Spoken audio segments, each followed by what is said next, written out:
plangga. So, ayan, good morning. So, ngayon, syempre nakakape na ako niyan mga plangga. Tapos na, no, hindi ko na nabidyuhan.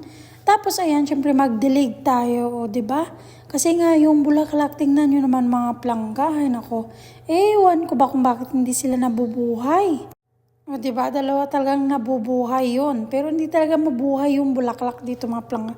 Ewan ko ba kung bakit. Araw-araw namang dinidiligan. Kumbaga, parang makakapera yung mga magtatanim dito ng plangga. Alam niyo kung bakit? Kasi naman, hindi naman magtatagal yung bulaklak. Tapos bibili ulit si Mayura, ganun. Iniisip ko nga, baka sinasadya nila eh. Charot lang. Tapos ayan, tapos na tayo magdilig mga plangga. Dito naman tayo sa loob ng bahay ni Mayura. Ayan, pinalit ko yung posisyon nila mga plangga. 'Di ba? Okay naman. Kasi nga itong matangkad na to, pag naguwalis ako dyan sa tabi ng TV na yan, nasasagi lagi. So, ayan. Baka matanggal yung mga bagong tubo palang mga plangga. So, ayan, naisipan kong ilagay na lang doon sa tabi ng wall na yon. Tapos, ito naman mga plangga, may nakita ako dito na ano yan, lagayan ng juice yan mga plangga pag may bisita noon si Mayura. Kaso nga lang, may basag na. Tapos, marami ding bulaklak na ganito si Mayura. Ano ba, yung plastic. Tulad mo ba?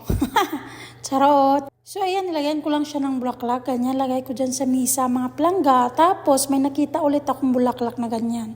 O, diba, dinagdagan ko yung puti. Tapos, ayan yung kasama niya. Parang purple. O, diba, maganda naman. Ay, nako. So, ayan, next tayo dito nung gabi ng mga plangga. Ayan, Lucky Me na lang ako bago kami aalis. Kasi may station kami ngayon, pero burger. Siyempre, dapat tayo kumain, no? Para may lakas tayo mamaya gawa ng burger. So, ayan, no?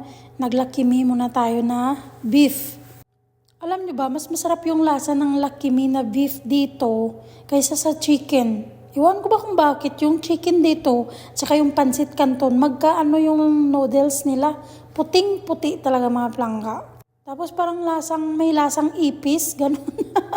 Iwan ko ba kung bakit. Siyempre, hindi makaka-relate nito yung hindi kumakain ng beef.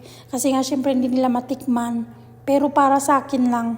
Kaya lagi ko na lang binibili, mas okay yung beef kaysa chicken, mga plangga. Mas okay yung Indomie kaysa chicken, kaysa pancit canton. Canson? Diba? May pa-canson pa. So, ayan, nilagyan ko din ng itlog para, sabi nila, masustansya daw yan pag may itlog. O, ayan. Try natin. So, ito no, syempre, hindi tayo magkanin. Kaya wala naman akong kanin. Ayan, tinapay na lang. Ayan, natapos ko na yung mga plangga. Syempre, isa lang naman yun. Tapos, alis na kami. 9:32 na. 9:36 na.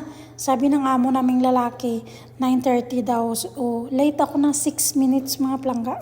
And I don't care about it mga plangga. Kasi nga minsan yung mga customer, hindi naman sinusunod yung oras, di ba? So, ayan, fast forward, dito na kami mga palangga, ayan. Siyempre, dito na gumagawa tayo ng burger. Ayan pala yung chicken burger, mga palangga. Ito palang restaurant ni Sir, yung anak ng amo namin, yung pangalan niya is Arlene's Burger. Pwede kayo mag-order dyan. Meron niya nata sa Hunger Station or The Ships, ganon. Order na, wag lang catering, charot.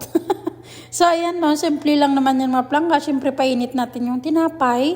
Lagyan ng mayonnaise, tapos lettuce, chicken fillet, tapos cheese. So, ganun lang kasimple mga plangga. Kung double yan, double chicken din. So, ayan, fast forward. Natapos na kami lahat yung 40 meals nila. Ayan, siyempre yung amin din. Meron din kaming party, no? Tapos, ayan, nagpalibre sila ng ice cream. O, diba? Siyempre, nagpamingo na ako, no? Tapos, ayan, masayang-masaya kami. Kasi nga, tingnan nyo, nakahadiya kami ng 30 real. Tapos, ayan, mga plangga, umuwi na din kami niyan. Umulan kaya dito, mga plangga. Pero, ano lang, pwede mo lang din mabilang. Ang lakas nga, pero pwede mo lang din mabilang. Tapos, alam nyo ba, pagdating namin sa bahay, wala na. Doon lang talaga sa daanan. Grabe. Kaya grabe, alikabok na malala na naman itong mga plangga. Sa totoo lang. Ay, naku. Pero syempre, wala nga tayong magawa. Ayan, pagdating namin sa bahay, nagpa-picture pala kami niyan, o, diba? Na hindi naman talaga makita yung mukha mo. Ano ba yan tawag? Polaroid picture? Ay, naku. So, yun lang mga plangga.